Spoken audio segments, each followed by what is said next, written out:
bom dia para todo mundo, bom dia, pessoal. Bom, eu tenho um prazer enorme de estar aqui com a Adriana Barbosa, que é uma amiga, uma parceira, tem se desenvolvido já há quase 2 décadas com o projeto Feira Preta. Jandaracy Araújo, que está aqui para conversar com a gente também, que ela é do nosso parceiro do Santander. Bom dia, Paulo, bom dia, Janda. Bom dia, Janda. Ó, já sei que é Janda, né? Bom dia, Paulo, bom dia, Adriana. Bom estar aqui com vocês, Adri, uma grande parceira que admiro muito. Primeiro eu quero agradecer esse convite maravilhoso por essa prosa, né? Essa prosa matinal, e ainda mais com 2 empreendedores. A Janda também é empreendedora, né, Janda? E você, Paulo? O empreendedorismo preto, e aqui liderado por mulheres, né? Porque não é fácil no Brasil ser mulher e ser preta. Empreendedorismo é minha paixão. E quando eu cheguei no Santander, uma das coisas que eu mais me encantei foram alguns programas, né, que já existiam. A gente tem um programa que se chama Parceiros em Ação, que ele visa principalmente qualificar os nano e microempreendedores, e aí em todos os setores, e é um programa que existe desde 2013 dentro do banco. Então, ele tem uma história longa, percorrendo todo o Brasil. Acho que esse é o grande valor, né? A gente poder fazer algo em nível nacional. E a gente vem fazendo isso desde 2013. Nós certificamos 78% de pessoas, né? Mais de 2.000 pessoas. Nesses grupos, no workshop de WhatsApp, 78% são mulheres. Então, a entrega que o banco quer fazer, olhando esse viés, principalmente do empreendedorismo. O Santander, como uma instituição global, eu imagino que tenha essas conexões, como a Adriana está dizendo aqui, né? Quer dizer, quais são as necessidades e quais são as similaridades, né? Quais são os pontos que nos conectam e quais são as demandas que nós precisamos equalizar, principalmente quando a gente fala de empreendedorismo, né? Então, aqui tem 2 pontos, né? Primeiro, qualificar. 2, acesso a crédito. E, com o que a gente fez essa parceria com a Adriana, acesso ao mercado. Porque a gente tem esse modelo, a gente vem falando do digital há muito tempo, mas o digital, ele não é para todos. Não é tão simples você ter uma plataforma digital que atenda a todas as necessidades, que dê segurança para o consumidor comprar de qualquer lugar do mundo, né? E aí acho que vem a grande riqueza, que foi essa parceria que nós fizemos com a Feira Preta para a implantação do marketplace da Feira Preta, que tem um alcance, né, mundial, porque você digitou, você vai conseguir comprar. Porque eu vejo que tem não só uma conexão, mas uma ligação muito forte, né? Não dá para falar de resistência, não dá para falar de protagonismo negro sem falar de ancestralidade. Sim, é exatamente isso, ressaltando muito o que a Janda disse, né? O livro, ele conta essa jornada de 20 anos da Feira Preta, mas ele conta também o processo da luta dos direitos civis no Brasil, né? Ele tem marcos que traz muito dessas histórias, e eu conto essa história a partir da minha ancestralidade, uma ancestralidade que é individual, mas que a partir desses marcos históricos ela passa a ser coletiva, que aí não é só sobre a minha vida, é sobre a vida de muitas mulheres negras, né?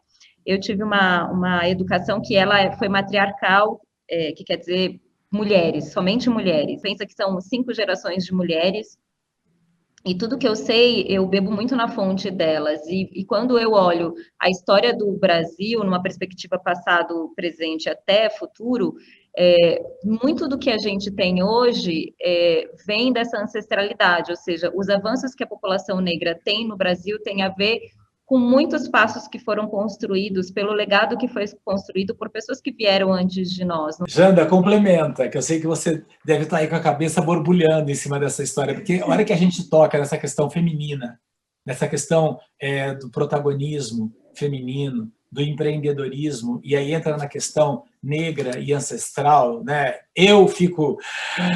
Então, assim, eu fico imaginando vocês aí desse lado, né? Complementa esse raciocínio que a Adriana trouxe, por favor.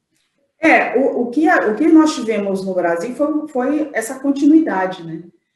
Principalmente essa continuidade de uma matriz africana. E isso se perpetuou muito ao longo da história. É o que a gente tem hoje de que às vezes muitas pessoas não entendem, né? Por que a gente ainda tá nesse lugar e falando, e por que ainda tem muito trabalho a ser feito, principalmente quando a gente fala de equidade, não só alavancar o empreendedorismo, mas também a questão da empregabilidade, né? De ter mais mulheres em posições de comando, de ter mais recorte racial, pessoas negras também em lugares de decisão. É com esse olhar da gente começar a transformar essa sociedade que a gente vive em uma sociedade com mais equidade. Né? Esse acho que é o grande ponto, porque as coisas estão interligadas, Paulo, elas não são dissociadas, tanto pelo lado do empreendedorismo, quanto pelo lado corporativo, esse olhar ele tem que ser conjunto. O que a gente traz aqui no banco, inclusive, ontem a gente teve uma conversa, né, uma participante da área de diversidade do banco, a Letícia, falando exatamente também dessa proposta, porque também é interna, então está muito entranhado nos valores, né, na cultura do banco, ter essa diversidade e ter esse olhar, porque só tendo pessoas diversas aqui, a gente consegue também ter esse olhar de trazer e criar produtos e desenvolver e trazer essa inclusão de fato para os negócios. O Marketplace Preta Hub, nesse momento, aí eu falo, eu não acredito em coincidências, mas ele vem no momento em que essa expansão da utilização de uma ferramenta digital para compra, para conhecimento de produto, ela se tornou... eu não sei nem qual usar a palavra, mas não é nem essencial, ela é a protagonista de um processo de desenvolvimento de tudo, né, de toda essa cadeia. Na verdade, a feira já tinha um sonho antigo de ter uma solução online. A gente teve uma primeira solução online há, sei lá, 15 anos atrás, acho que a feira foi um dos primeiros a criar um e-commerce com produtos vocacionados, né, nessa questão racial, e na época, tipo, a gente não entendia, era o início, assim, do processo de digitalização. E depois eu desencanei, falei, não vai rolar esse negócio, e passou, e tinha um desejo de fazer o marketplace. Cheguei a participar de hackathons para o desenvolvimento, mas precisava do recurso, do investimento. E quando veio a parceria com o Santander, uma das coisas que o Santander perguntou foi o que faz mais sentido, né, nesse momento para a gente poder apoiar, né? E a gente estava começando o processo da pandemia e cada vez mais das pessoas falarem, tem que estar no digital, tem que vender online, tem que vender online. Falou, puxa, de repente a gente pode voltar com aquele sonho antigo e usar esse momento que a gente está vivendo para digitalizar os empreendedores. Uma das coisas legais que aconteceu no processo foi o Santander, de alguma forma, nos apoiou a não só dispor da tecnologia, mas a fazer o processo de formação. Então, a primeira leva de empreendedores, eles passaram por um programa de formação do entendimento que é vender online. Qual a diferença de um e-commerce para um marketplace? O que eu preciso estar preparado para uma comercialização online? Desde precificação, gestão de estoque, logística de entrega, estratégia de comunicação no digital, todas as ferramentas importantes para a digitalização. Né? Que sirva de exemplo para outras cadeias. Exemplos positivos, né, de que não só é possível, como é bacana, como é legal, como é diverso, como aumenta o campo de visão que a gente tem das coisas. Né? Eu queria que a Hanna falasse sobre a Janda, Hanna, Janda, Nayar. Eu não costumo abreviar o nome das pessoas, porque aí eu vou trocando o nome de todo mundo.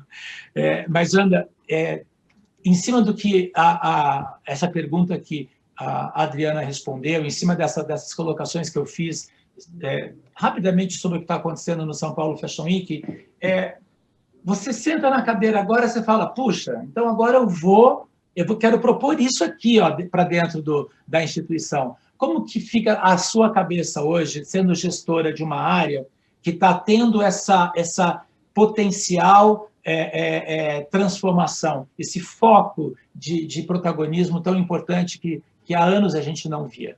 Tem várias. Eu tive uma reunião para um projeto com a equipe do Costurando Sonhos, que são as mulheres de Paraisópolis, elas trabalham basicamente com upcycling. E eu estou falando de gerar renda diretamente dentro de uma comunidade, uma grande comunidade. Quanta coisa a gente desperdiça também, olhando para esse pilar também de sustentabilidade, sabe? O quanto a gente precisa falar de reaproveitamento, Então, o olhar é muito mais amplo e precisa ter muita vontade, precisa querer fazer. É olhar para os lados e ver que inclusão não é uma coisa complexa, né? Ela tem muito mais a ver com vontade. O mundo está passando por esse momento de rápidas transformações, né? Eu acho que o ponto positivo aí da pandemia é ter nos colocado a todos, né, em um momento decisório de vida, né? Quais são e por isso a gente fala de regeneração, né? O que eu levo para amanhã e o que eu não preciso mais, né? Tem uma pergunta que ela veio indeterminada e é sempre aquela pergunta difícil de responder, mas eu acho importante a gente trazer, eu acho que tem duas mulheres aqui que são capazes de poder trazer esse olhar com autenticidade, que é a questão da mão de obra do negro no país, né? Do empregado negro, que, na média, sempre ganha menos que um trabalhador branco. A desigualdade, ela está no ambiente do mercado de trabalho formal, mas ela também se reflete, ela é espelho no empreendedorismo. Tem uma disparidade de renda entre mulheres negras e mulheres brancas, não negras. A grande maioria é micro, não consegue ultrapassar esse telhado, entendeu? Porque durante anos foi construída uma desigualdade racial que ocasionou uma desigualdade social. Primeiro vem o racismo, depois vem a desigualdade social. Então, isso perdura até hoje. A questão da desigualdade salarial, gente, e aí tem um estudo que fala sobre isso, o estudo do INSPER, né? A gente chega a falar de 60% de diferença salarial entre uma mulher preta e um homem branco. Então, isso aqui já dá o tom. Quando a gente vai para o empreendedorismo, tem a questão da valorização do trabalho. O que acontece em muitos casos, né? As pessoas não querem pagar o valor da peça ou da produção, o mesmo valor que pagaria para um outro empreendedor. O digital acaba tirando um pouquinho isso, mas na prática, e eu já tive essa experiência, porque eu já tive nesse lugar, isso acontece muito. Então, as pessoas não valorizam, e aí tem uma questão cultural nossa, né? Cultural, que é essa questão como a sociedade brasileira foi constituída. Então, isso está no inconsciente coletivo e se perpetua.